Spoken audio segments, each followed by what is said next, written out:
Hey guys, this is Chris. And for this week, I will be discussing my thoughts on the 6th episode of Power Rangers Dino Charge. Now this episode is basically a Riley-centric episode, but we get to see a little bit of Chase also. Now in this episode, we see how Riley works and how he trains, and it's the total opposite of how Chase works and how he trains. And Riley can't seem to understand why Chase is so relaxed all the time and just chilling out while these monsters are terrorizing the city. And in the first part of the episode, we see how he practices one type of sword play. And for Chase, he feels that type of training won't work in a real-life situation. He tries to tell Riley that he must adapt to the situation and adapt to his fighting needs. But with Chase's track record, Riley just laughs it off. Now with these two and how they train differently, it's obvious to see that in the middle part of the episode, these two clash in a pretty heated way.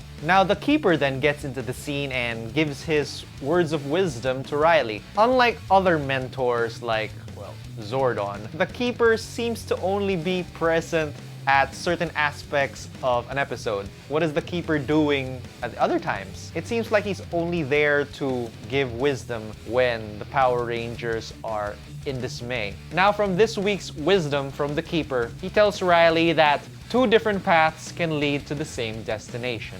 Now in real life, everyone's different. I'm different, you're different, everyone has a different way of dealing with things. Now we see that Chase did in fact save the day in some way. He was the one who found out where the monster was wreaking havoc. So in the end, Riley did in fact realize that even if Chase had a different way of being a Power Ranger, it still worked out. And they had a little too much of a bromance moment at the end, but it was fine. Now at the start of this episode, we also heard a little hint of them finding or trying to find the gold energem, which the pterodactyl bonded with. So we know that it's going to be a pterodactyl ranger. This is also the first time we got to see the morphing sequence, the black spandex morphing sequence, in full view. I think it caught more attention now than when they split the 5 Rangers into the 5 screens, and then you don't really get to see the whole picture. But since Chase did it by himself, I don't know, that black spandex really, well, it's really tight.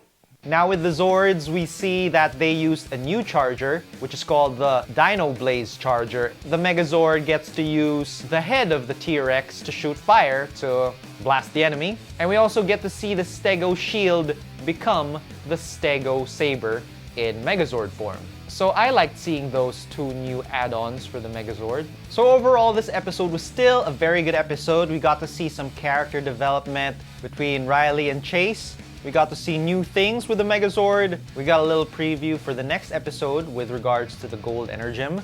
And again, very good lesson for the kids, you know, saying that no matter how different you are, we still have our own way of dealing with things, and that's not necessarily wrong. So if you like this video, please subscribe and check out my other videos.